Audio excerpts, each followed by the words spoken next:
Jessica Soho, welcome to the GMA Pinoy TV podcast. Hi, Tony. Hello, everyone.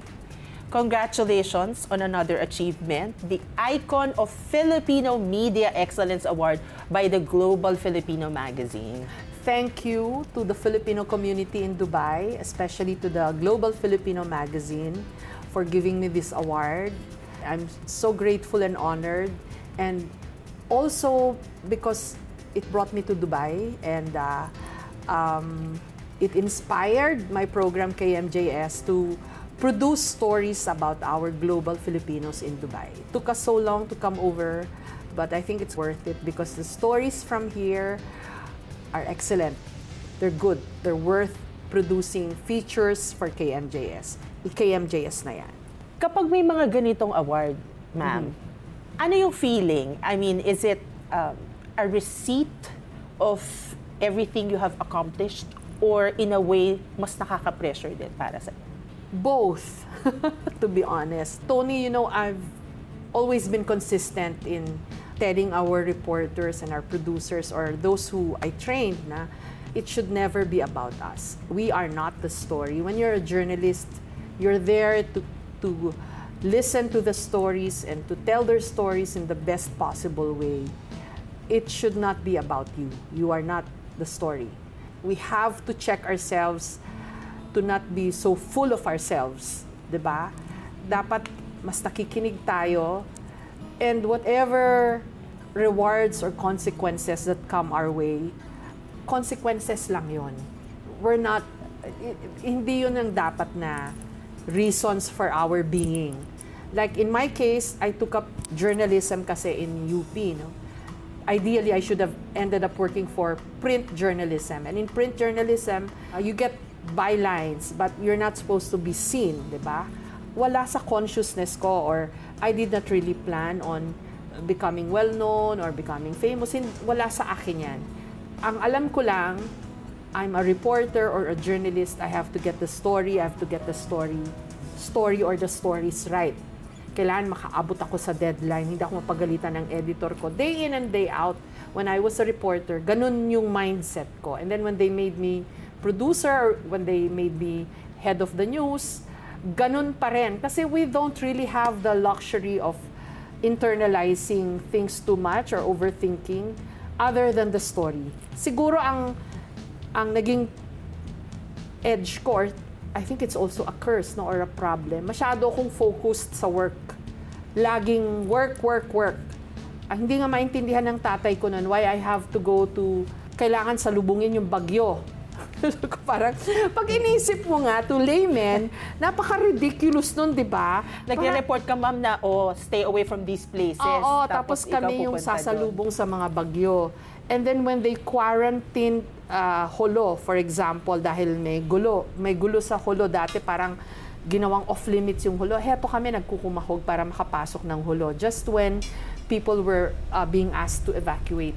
Ganun kasi yung training ko. So, that's how I look at my job and myself. So, hindi ko naman inisip yung awards. No? Yeah, and sometimes my friends tell me, you have to embrace whatever comes your way.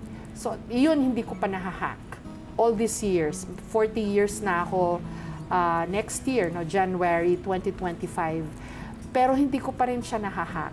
Day in, day out, I'm still trying to put one foot over the other lang para matapos ng yung araw. Magawa ko yung mga kailangan kong gawin. Nothing is ever simple, siguro in my case. Parang lagi akong may iniisip for the story, for the program. So I suppose that's how it is, no? I think we also need to learn a thing or two from the millennials and the Gen Z. Kasi sila yung nag-i-invoke ng work-life balance. So nung una ko narinig yan, ano yun? Kasi totoo, ma'am. I Totoo. never knew that. Tsaka hindi ko parang pag Ang siguro Gen Z, yes. pag sinagot ako ng ganun ng mga producer at reporter dati, sabi ko, ano? Kasi laging ang turo ko sa kanila is, na sinabi rin, actually, this is from Malu Mangahas, who used to help us out, di ba? Na parang, journalism is a far bigger cause than any one of us. So we have to bleed for our stories. We have to lose sleep over our stories. We have to really work hard for our stories.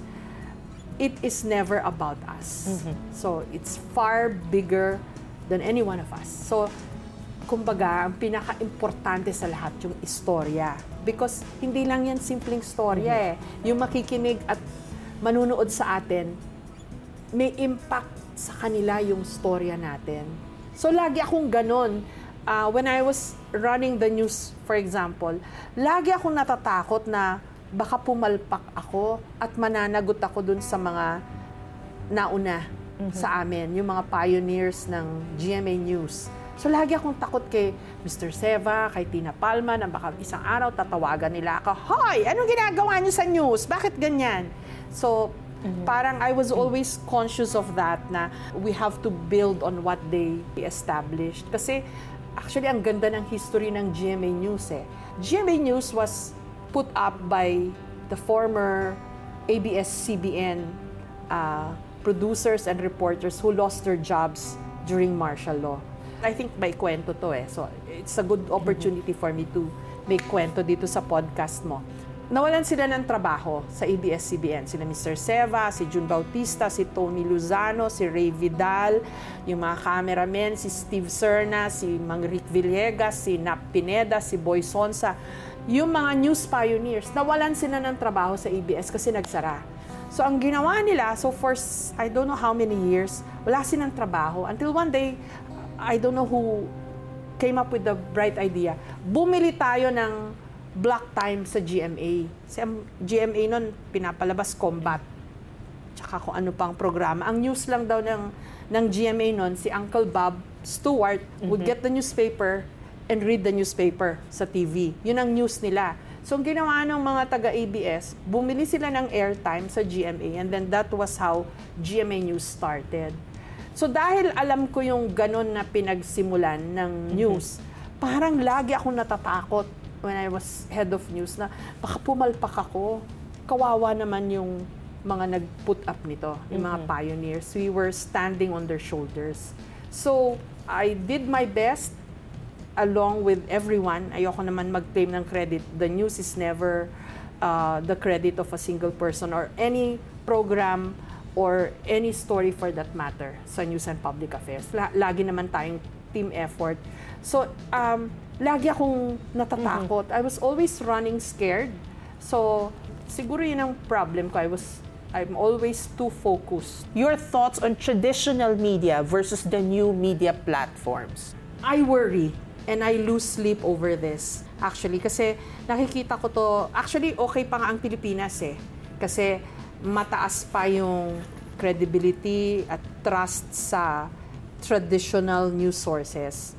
Although social media is, I think, siya na ang leading source of news ngayon. Ang bilis nagbago. Parang in a matter of several years lang. Dati, TV ang main source. Biglang, after a few years, social media na ang news source. We're still better off kasi sa Amerika talaga mababa ang trust na ng At saka traditional JS, media. I remember kasi ang turo nyo sa amin talaga, before you break it, you have to make sure. Yung sources, di ba? Yeah, but now, iba na. Iba na ang labanan. So, yes, I worry, but again, I'm still a student of what's happening. Hindi naman tayo talaga tumitigil being a student Kailangan aralin kung saan papunta ang mga bagay-bagay. And I have discussions with, let's just call them experts or thought leaders in media about this. No? Sometimes we text each other, I call them up, saan ba papunta tong AI, and I don't know, hindi ko rin alam where things are going, but what I know for sure is yung values that we have should not change. Kasi that is what's going to distinguish us from anyone who calls himself content creator nowadays. Kasi parang iniisip ko rin parang, does it still matter? It should, no? Reporter kasi talaga ako to the very core of my being. I try to stop myself from making subjective judgments on things. So, laging parang baka naman may ibig sabihin, baka naman kaya nanalo si Trump, kaya naman tumatakbo siya ulit. Pero baka naman tama rin yung sinasabi ng kabila na, he's a threat to democracy. Parang, every time I think about what's happening, laging buo, laging may context. Because that was how I was trained as a journalist. Dapat tama. Ako yun eh. Sa isang elections tagline, ako yung nakaisip nun. If I go back to that value that we hold sacred, or siguro ilan sa atin, kailangan maniwala tayo na there's a better way of doing things. We still have to believe in the things that are good and pure in this world. Kasi if we go down the jaded mindset, then it's probably going to be a downward spiral. At tandaan natin, ang bilis magbago ng mga bagay-bagay sa mundo. Parang, di ba, ganun lang, iba na, may ibang platform na. Parang isang ganun lang, lahat ng tao sumasayaw sa TikTok at kumakanta. Parang, wow, di ba nung malilit tayo, pilitan pa tayo, program, pinipilit pa tayong kumanta, sumayaw. Ngayon, pati Thunder sumasayaw sa TikTok, di ba? Parang, ang bilis magbago. Tsaka yung mga reels, ma'am. Ngayon, TikTok and reels. Parang, ang bilis magbago ng mundo, di ba? Parang people you least expect, wow, wala nang inhibition, sayaw kung sayaw. KMJS, 20th anniversary nyo na. So you talked about the changes. Ang KMJS din, ang dami naging changes, pati ikaw. Yeah. It's humbling for me. Kasi ako traditional ako mag-isip. And then I trained either directly or indirectly the ones who are running KMJS now. Kasi talent na lang ako ngayon. Strictly speaking, I'm just a talent host. The program has my name, my voice, ano pa bang meron? And I'm the face of the program. Pero the ones who are running it now are people I trained directly or indirectly. And you trust them because you train them. But it's humbling na marami akong hindi alam. Sila na ang nagtuturo sa akin. The values I still try to remind them of or instill in the younger ones. Pero mas marami na ako natututunan sa kanila. Hindi ko alam yung language ng mga millennials or Gen Z to begin with. And they're part of our demographics now. Diba? Kasi sila rin yung pinanggagalingan ng story. Anong araw kasi we used to say na, yung mga bata hindi manunood ng news. I attended one conference in the US where it was said na the younger ones, they don't really watch the news until they start paying taxes. Alam mo yun? Parang wala sa consciousness nila. Pero parang kahit yun, hindi mo na alam ngayon kasi woke yung mga generation ngayon eh. They make it their business to know. So, they're part of the landscape. They're part of the demographics that we're targeting. So, then we have to know what they're thinking, how they do things. Ang galing nila sa technology. Fan nila ako. Marami silang mga bagay-bagay na sinasabi na, oo nga, like, one time nagkasakit yung pamangkin ko, mga Gen Z. Sabi ng kapatid ko, manang ipapainom na gamot. Sabi ko, ito, ganyan. Tapos, maya-maya tumatawag. Bakit daw kailangan niyang inumin yung gamot na yun? So, naggalit ako, di ba? Insist ko, may sakit kasi na ba itong, ikaw nga may sakit, magagalit ka pa. And then napaisip ako, sabi ko, oo nga, pinapainom mo yung gamot sa kanila, syempre may karapatan siyang malaman para saan yung gamot na yon. Iba na eh. Di ba yung generation natin, pag sinabi, lunok, di ba? Ngayon nagtatanong sila, is that good or is that bad? I think it's good. Di ba? So, marami tayong matututunan sa mga generations ngayon na hindi natin nalaman nun. It's the same way with my producers in KMJS. Marami silang tinuturo na words na for the life of me, may ganyan pala. Wrong spelling yung aesthetic nyo, lagyan nyo ng A. Mga ganon. Kasi salita nila yun, aesthetic. Ma'am, aesthetic. Aesthetic na yan. It just means that you have to be more presentable. Diba? Kailangan mag-accessorize. Ako, napaka-foreign sa akin ng mga ganyang bagay. And that's how it goes. I think it's good, pero going back, I still think that we have to hold on to those values na natutunan natin. Kasi Accuracy is going to be accuracy, di ba? Kaya maniwala kayo sa katotohanan or sa fake news. Facts are facts. Facts matter. Sabi nga ng mga blurb ng mga international news agencies. Tune in for the second part of our podcast with Jessica Soho on August 2.